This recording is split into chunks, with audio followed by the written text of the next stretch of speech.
What up, everybody? Rambling Gamer coming at you today to talk about all sorts of kaiju stuff. So first off, dudes, did you check out the updated Genzaku logo? I personally think it's awesome. I did add a little bit of stuff to it so it wasn't just a Microsoft Paint image, and it actually looks pretty damn sexy now, in my opinion. It could still use work, but it's a lot better than what it was.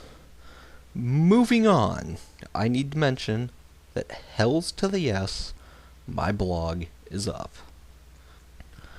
I will have a link for that in the description, and for those of you that haven't seen my last video, my blog will be updating each and every week, so long as I remember, um, with a original kaiju story that I've been working on. And the story is about a boy who, under some pretty unusual circumstances, winds up piloting a massive alien robot and ends up happening to stop a bunch of giant monsters that start popping up all over the world. And it's something I hope my fellow kaiju fans will enjoy. The first chapter is up right now, and it's just pretty much a prologue, getting us into the universe and what it's all about and how things are happening.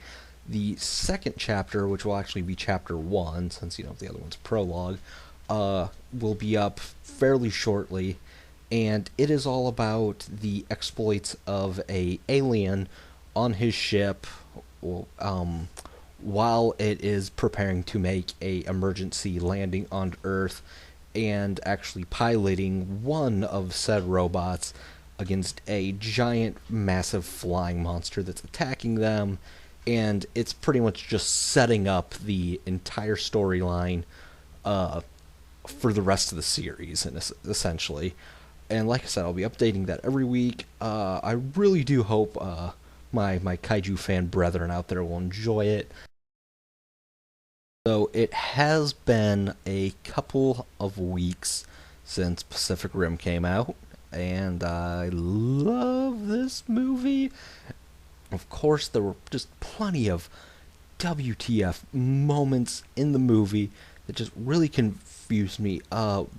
One of them, there are definitely spoiler alerts coming in here. So if you're don't want any spoilers, you haven't seen it yet, back off now. Watch this after you've watched the movie. But yeah, the wall. This, there's been plenty of other things people have been saying about this. The wall, for me, is just the single most confusing part of the movie. I learned from the Pacific Rim wiki that the wall was supposed to stretch from the California coastline up to Alaska. I mean, just think about that. And how the hell does making a wall that size cost less than making giant robots? And the wall in the movie doesn't work, and I don't see how any logic dictated that it would work. I mean, if it had been a giant wall with Jaegers covering it, like, the wall is the last line of defense, we're guarding the wall. The wall's just really there to slow it down so you can help to evacuate the city, and, it's just one of those things, like I said, it's the last line. You don't want anything getting through it, as compared to, we're shutting down what has been killing the monsters so we can make a wall. I don't get the logic behind it. It's like, there's just going to be, hundreds of these things that eventually build up. They're just going to be, outside the wall, and, well,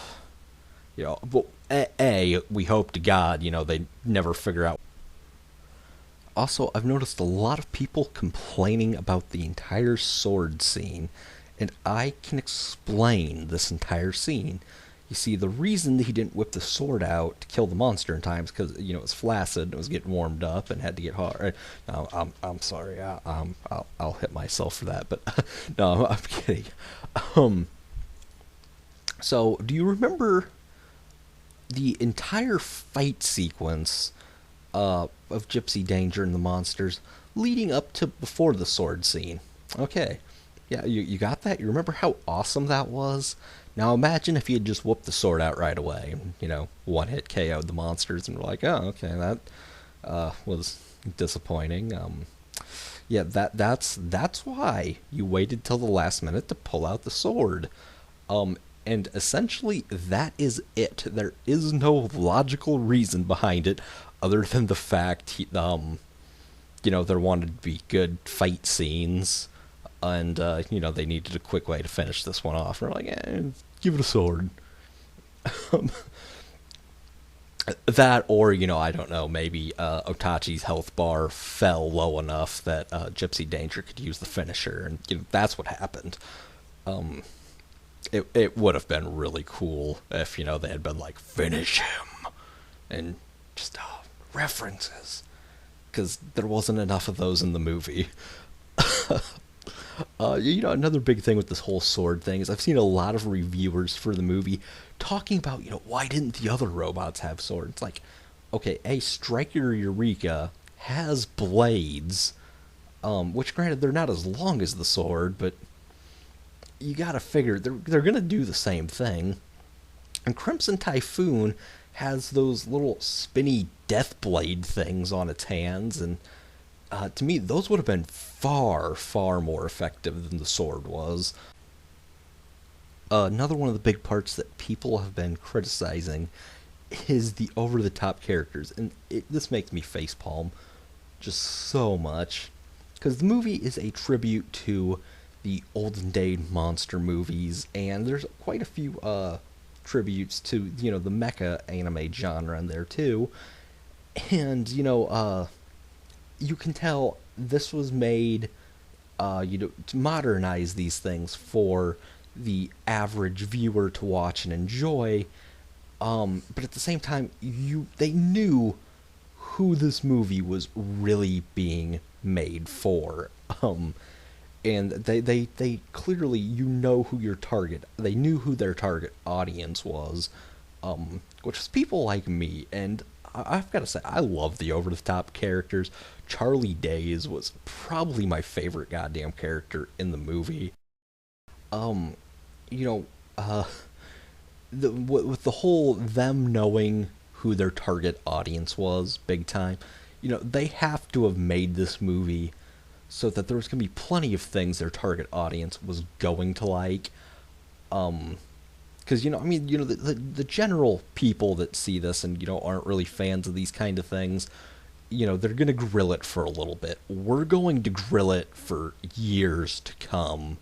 I mean, there's still plenty of people bitching just about how horrible Godzilla '98 was. Oh man, and let me tell you this: I love the people that are running around criticizing this movie's fight scenes. They're like, oh, they were bad. It's like, what other movie are you comparing this to? Let's first of all set the ground rules that if you're comparing this movie to another, this movie's fight scenes to other ones, they have to either contain robots or monsters. Because I do not want to be have people being like, Enter the Dragon, yeah, it had great fight scenes. I don't know, I'm just throwing a fucking name out there, but obviously you can't be comparing this movie's fight scenes to actual people running around fighting each other. The fight scenes to me were freaking amazing. Some of the best I've ever seen, probably the best I've ever seen in a kaiju flick, and I'm really still just trying to figure out what the hell it is they were comparing it to. I know it's not the Godzilla movies, because frankly most of their fight scenes consist of the two monsters usually running into each other and then just kind of lazily flailing their arms about, and or in the case of a lot of the newer ones, they're just like 70% energy attacks. It does usually seem like if Godzilla gets at least one good energy attack on the monster, it's dead, which is kind of how it's really always been. But I think I mean, Godzilla, there's clearly some of the newer stuff does have some better fight scenes, but compared to Pacific Rim, just no. I mean, Godzilla has the more memorable monsters and everything, but the fight scenes, I'm giving it to Pacific Rim. Uh, I mean, the two other closest comparisons I could think of were the fight scene between King Kong and the V-Rex, which wasn't bad, but still just nowhere near the awesomeness of Pacific Rim's fight scenes. And then the other one for me would have been from Iron Man 2, the fight scene between uh, War Machine and Iron Man. If only just for the line of "give me a fat beat to beat my buddy's ass to," but no.